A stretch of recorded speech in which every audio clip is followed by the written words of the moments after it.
What in the world have I just witnessed? Who were those 11 players wearing Chelsea shirts at Stamford Bridge tonight? Because they were not Chelsea. That was not the Chelsea team that I have been watching this season. That cannot be the same Chelsea 11.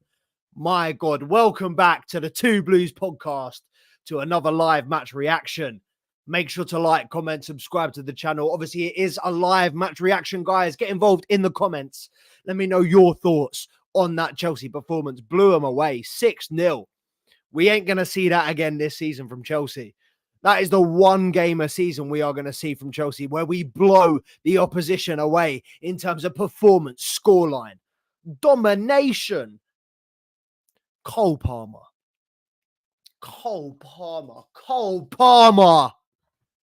How can man be saying that Cole Palmer is not signing of the summer? How can people be saying that Cole Palmer is not in team of the season? The fucking Bukayo Saka deserves to be in team of the season over Cole Palmer. Are you dumb? Do you watch football? All the non-penalty, everyone's saying Palmer's all about penalties. Got told today he got the penalty, but he did everything before that. He got the perfect hat-trick, the first perfect hat-trick since Erling Haaland at the start of the season. I mean, the geezer is absolutely phenomenal. Today, front to back, Chelsea, can't fault. Cannot fault. Not a single player I can dig out today. 9 out of 10 performances, 8 out of 10, 9 out of 10 performances across the board. Moises Cicedo, before we get into the attack, before we get too hung up on Cole Palmer, on Jackson, Moises Cicedo. Who was saying that Moises Cicedo was shit, bro? Who's been trying to claim that Moises Cicedo was not that guy? I was worried today. Everton bogey team. Points deduction. No Dominic Calvert-Lewin. I thought, no Enzo Fernandez. I thought it stunk of a 1-0 Everton win. Moises Cicedo, even more unprotected, even more exposed than he usually is without Enzo Fernandez alongside him in that centre midfield. World class. My boy Kieran texts me mid-game. Hate to admit it. Cicedo, class. I said correction. World class. Today was one of, if not Cicedo's best performances in a Chelsea shirt. Single-handedly dominated. Doucouré and Onana, bro, didn't get a touch, didn't get a sniff. Andre Gomez didn't get a sniff. Barcelona player, Andre Gomez, didn't get a sniff, bro. Cicedo dominated that midfield because Cicedo was world-class today. Top performance from Cicedo. And I'm so happy he's coming good because I put so much stock in him. I put so much faith in Cicedo. I think he's a class player. I think he's got so much potential. Obviously, he's extremely young. He came into this Chelsea team without a preseason, without gelling into the squad, in the situation that we are in with the squad that we have, the chopping, the changing. Never expected Cicedo to settle in quickly and to hit the heights that we know he can hit immediately, even this season. I think it's going to take a couple of seasons to see the player that Cicedo is, but tonight, I know it was against Everton. I know, we ran them riot. Cicedo was world-class tonight. Cicedo was unbelievable. The control he had. People don't... I say that he does the dirty work, the breaking up play. And more often than not, that goes under the radar. You don't really see that. Tonight, you saw it because of how exposed he was. I know Gallagher sat in alongside him at times, but he dominated. He just patrolled that back four. And I mean, Chalobah and Thiago Silva both had good games. The back four all played well. Like I said, I can't dig out a single Chelsea player today. The whole of the defense played well. Midfield played well. Front three played well. Mykhailo Mudryk was probably the biggest issue that I had today in terms of how quiet he was. And he was still fairly positive. And that tells you something.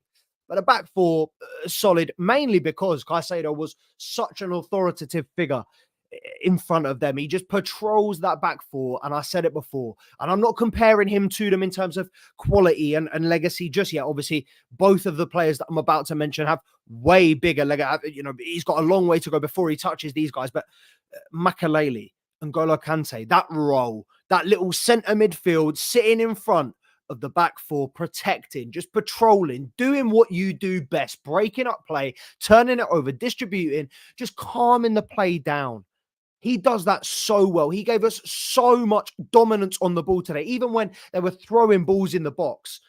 and they were pressing, and we looked like the momentum might be swinging their way, even when we were 3-4 goals up. Cicedo would be the one to collect the ball on the edge of the box and distribute it to the right person at the right time, take 1-2 touches, ping it off. He just gets that attack going. He gets the ball out of the pressure situation. He gets the ball out of the danger zone. He is so good. Technically, his feet are quality. Segue, talk about technical and footwork. Nico Jackson, talk about proving your haters wrong. Moises Caicedo has had his fair amount of stick this season, but Nico Jackson, has there been a player that's been more hated on from rivals than Nicolas Jackson this season? Nico Jackson this season, Nicolas Jackson. The kid, he's got, today they were saying it was his best goal in a Chelsea shirt so far. Yeah, I think technical ability, yeah. I mean, yeah, the Everton players shouldn't have given him the time that they did to bring it down, to put it away, but they did that. He did that. The quality that he has in the box, the quality that his footwork at time, just weaving through those defenders, laying it off to Mudryk, who he should have finished the chance to make it 6-0 earlier. His link-up play is superb. His intelligence, he might not be the finish, the polish, the end product that we expect and we need from a number 9 at Chelsea. But Nicolas Jackson, I'm more than happy with where he's at. Obviously, 10 goals now, double figures in the Premier League for him this season. And he's kicking on. He's playing an integral part of this team. It's not just the goals.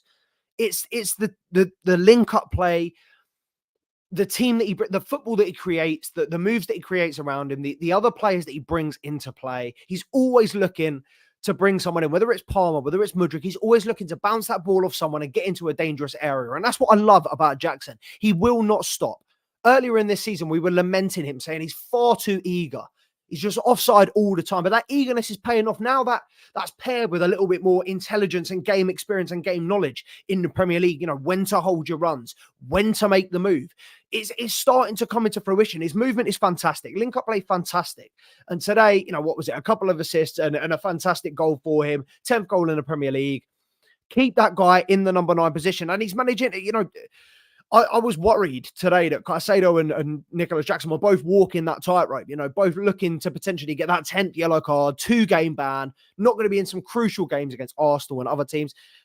They both managed to walk the tightrope today, and Jackson's managing that discipline. You know, we were seeing him kicking balls away, getting himself in stupid arguments, and we'll get onto the penalty in a minute. But you know, I can't fault Jackson today.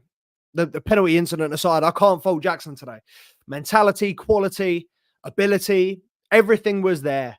The want, the commitment, playing for the badge, doing what needs to be done. It was there. It was there. And I'm very happy with Nicolas Jackson. Long may it continue. Make sure to, before we get into comments, make sure to like, comment, subscribe to the channel, guys. It is a live match reaction. Get involved in the comments. Let me know what you think, what you were thinking about that Chelsea result. Trust me, IMG in the cut. We've taken good care of him, bro. With all due respect, I mean, he was never going to do this at City. Not this season. Maybe in a couple of seasons' time, but he was never going to hit this heights at City. He needed the opportunity. He needed to be given that game time. And thank God we did. Thank God we kept faith. Thank God we have put as much stock into Cole Palmer as we have. I mean, I was saying months ago, signing of the summer, in value for money, 42.5 mil. What he's done for this team, I think they said earlier when he scored his second or third goal, he scored 51%, or he's contributed to 51% of Chelsea's goals this season. He's smashed the 7 goals consecutive scored at Stamford Bridge today. Smashed that 16-goal record held by Frank Lampard, Didier Drogba, the most goals scored at Stamford Bridge in a single season, if I am not mistaken. Cole Palmer is hitting heights that he would not have hit at Man City because Pep wouldn't have given him the opportunities. He wouldn't have got this game time. And we say this so many times for Chelsea players. How many Chelsea players have we seen come through the ranks and then gone on to do this at other teams and say, they could have been doing this for us. Kevin De Bruyne, Mo Salah, they could have been doing this for us. But Cole Palmer, he's that one that could have been doing it for somebody else, but he is doing it for us. We saw Joe Shields. Someone was saying earlier, I need to get a Cole Palmer shot up here. I need to get a Joe Shields shot up here, man. Shout out Joe Shields each and every time. The work that you have done for Chelsea Football Club in that transfer alone. Give him tenure. give him his salary for the next 10 years. Give it that bonus, whatever that bonus is. You've hit that threshold, my bro. Joe Shields, you are that guy. Congratulations to Chelsea for bringing in Joe Shields, but the foresight on him, phenomenal. What a signing. Nobody can sit here and tell me that Bukayo Saka has been a better player this season. Nobody can tell me that Bukayo Saka is a better player than Cole Palmer, full stop. We can get into a Euros discussion right now if you want to. Cole Palmer, there's no way Cole Palmer doesn't start at the Euros. No way. Not an England player in better form. You cannot start Rashford. You cannot start Bukayo Saka. The only player that you can consider starting over Palmer is Foden. But you've got to play them alongside each other.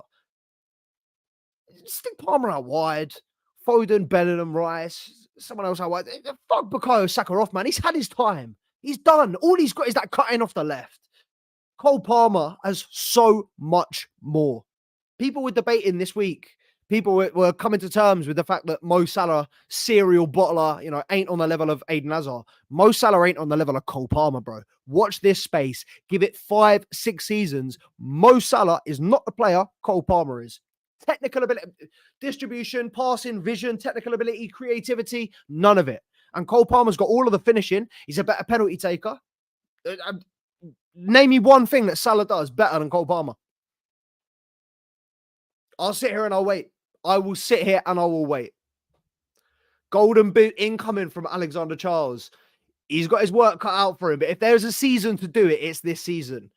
Haaland massively under par from what we expect or what we saw last season. We only expected him to kick on and get better. If there is a season for him to get Golden Boot, it's this season, but I don't think he will. I still think there's a fair few goals in Ollie Watkins in Erling Haaland this season. Cole Palmer is to Chelsea what Zaha was to Palace. Both play for aimless kick and chase clubs. Stu sounds a little bit salty. Man said aimless kick and chase. We're not Liverpool, bro. We don't do that Route 1 business.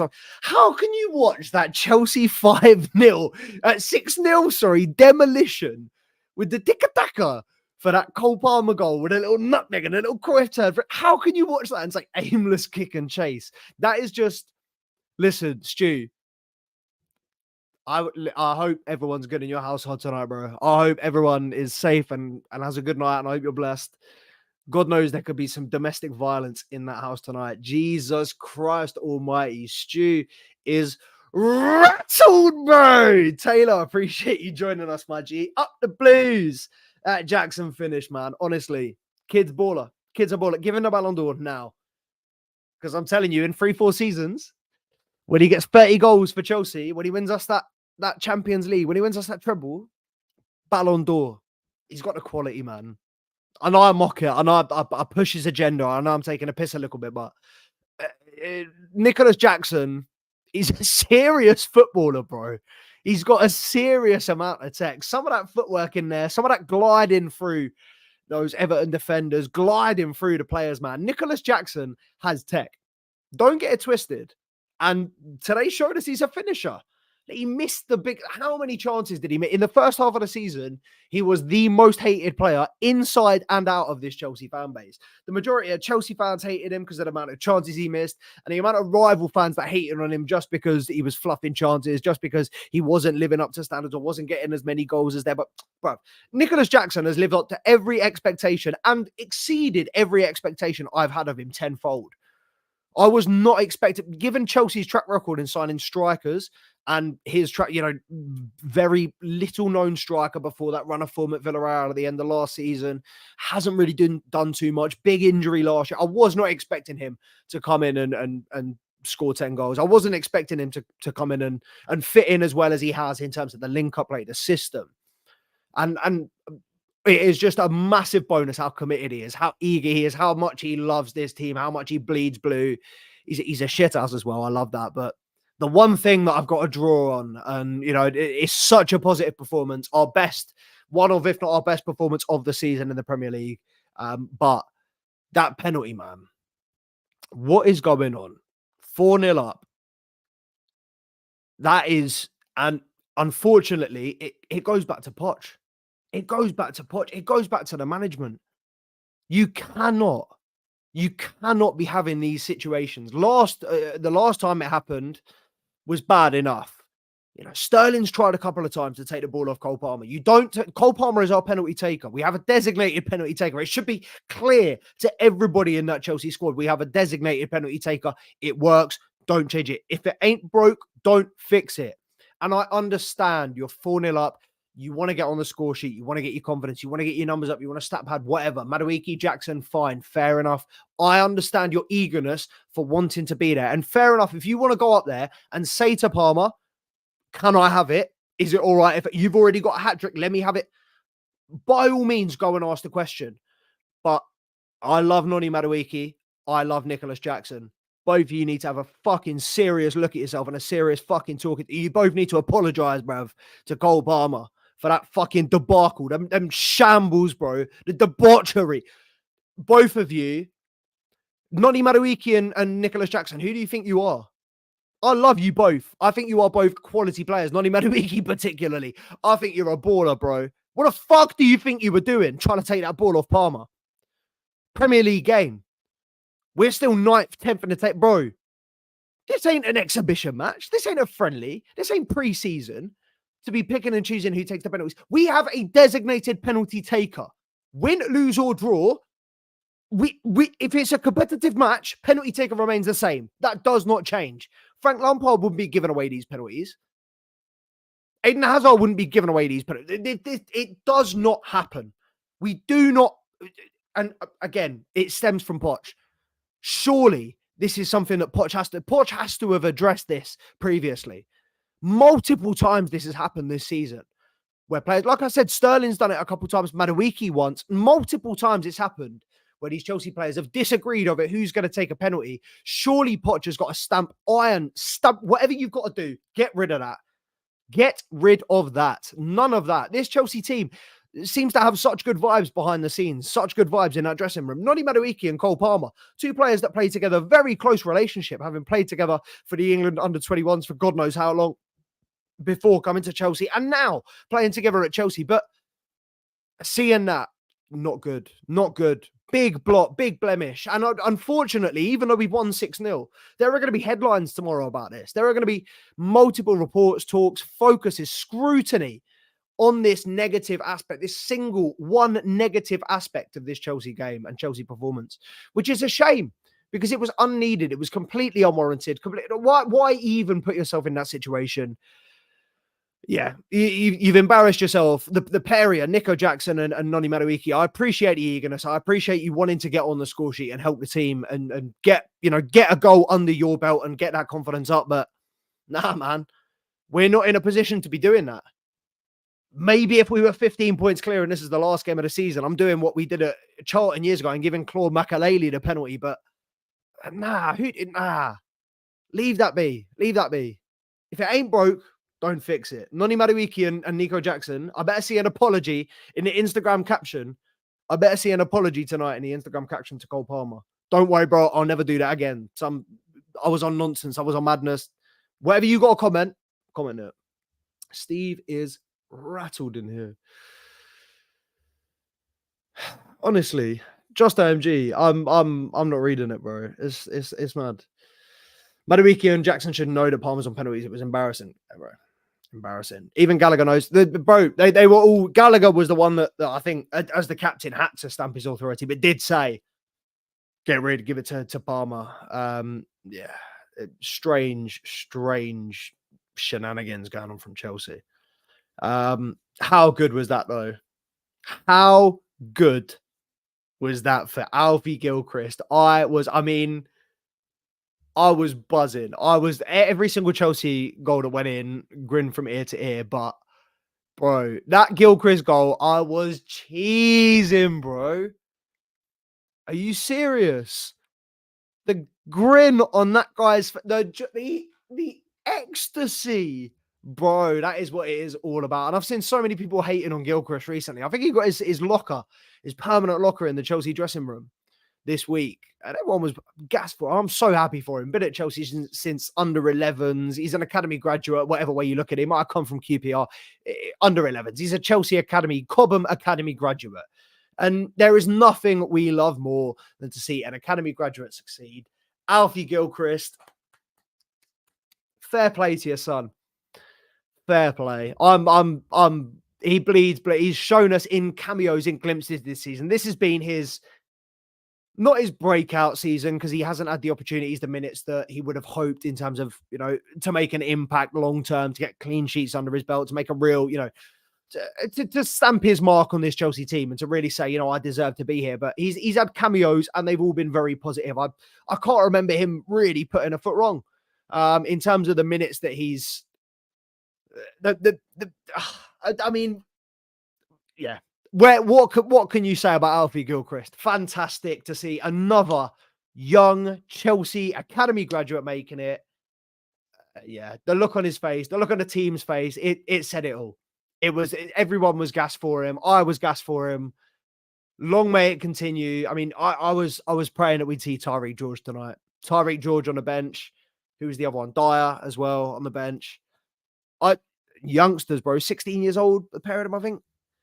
I was hoping to see Tyreek George tonight, particularly when it was our 4-5-0. I thought, throw him on for Mudryk. Give him an opportunity. It'll be a absolutely unbelievable opportunity for the geezer. But it was Gilchrist that got them in it, and Gilchrist that got the goal as well. And yeah, you can't write a script better than it. I said earlier, that one of the first things I said in this video is only going to be one this season. We're not going to get another game like that. We're not going to get another performance, another scoreline like that. I know we've only got, 7 games left.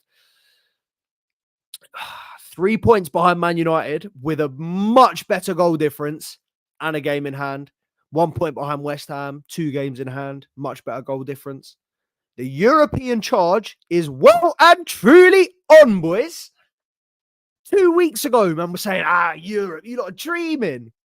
2 weeks ago, Man United. 3 weeks in a row, you man. This week has been glorious.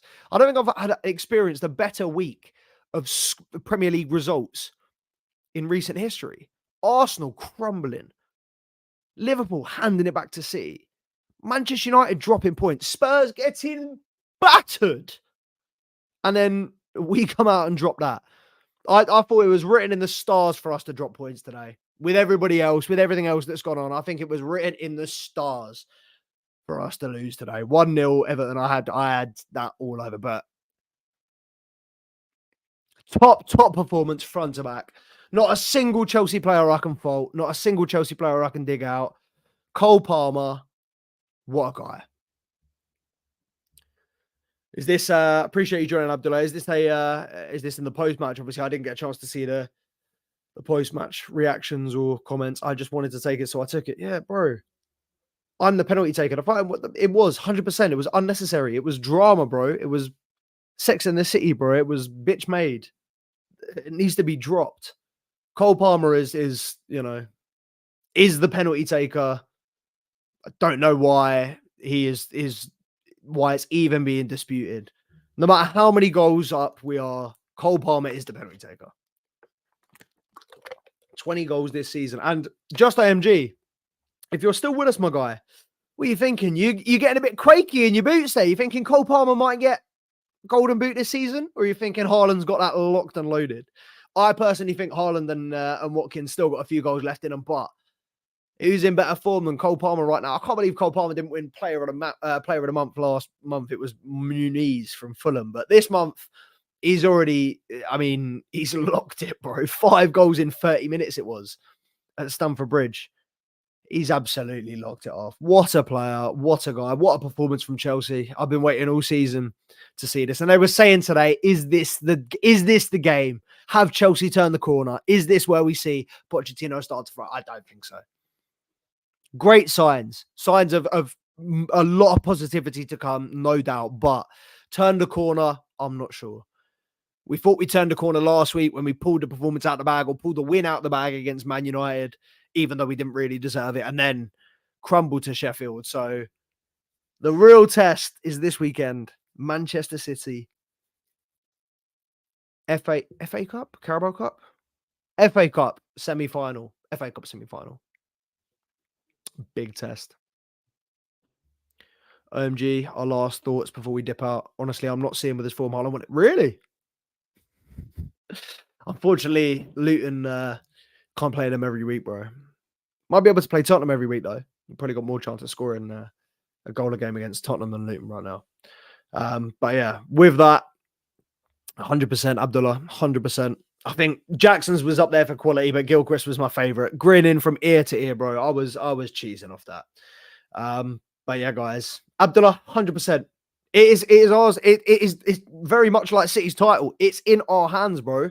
We can do this. We can go and take points off Arsenal easy. We can go and take points off Tottenham easy. If we win every single, if we get a result, 8 unbeaten is the longest unbeaten that we've been since since Thomas Tuchel after we won the Champions League, and this was the best performance of the lot of the 8. But take that Liverpool game, Carabao Cup final out. I mean, even included, we haven't lost a game in 90 minutes in like 10, 11 matches. That even more than that. Like it I might still be Poch out. I might still hate the guy. We might still be in the mud. There might still be a long way to go. But boys, we're getting there. Slowly but surely, we are getting there. Guys, make sure to like, comment, subscribe to the channel as always. Appreciate you tuning in. Make sure to follow at Two Blues Podcast on the Instagram, on the TikTok. I'll be doing a Loan Watch episode at some point this week. Andre Santos won the Player of the Month, Young Player of the Month for Strasbourg. So I've got to be doing a Loan Watch episode. I'll probably tie it in with an Academy episode. Gilchrist probably deserves a bit of a shout out, a bit of a case study on Gilchrist. How about we do that? We'll sort something for this week. But yeah, Champions League tomorrow, Champions League Wednesday. I'm not gonna say nothing because our commentators curse it, but come on, we can do this.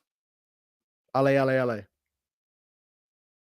No, that's French, not German. Whatever's German. Like, comment, subscribe. Appreciate you tuning in, guys. Two Blues Podcast.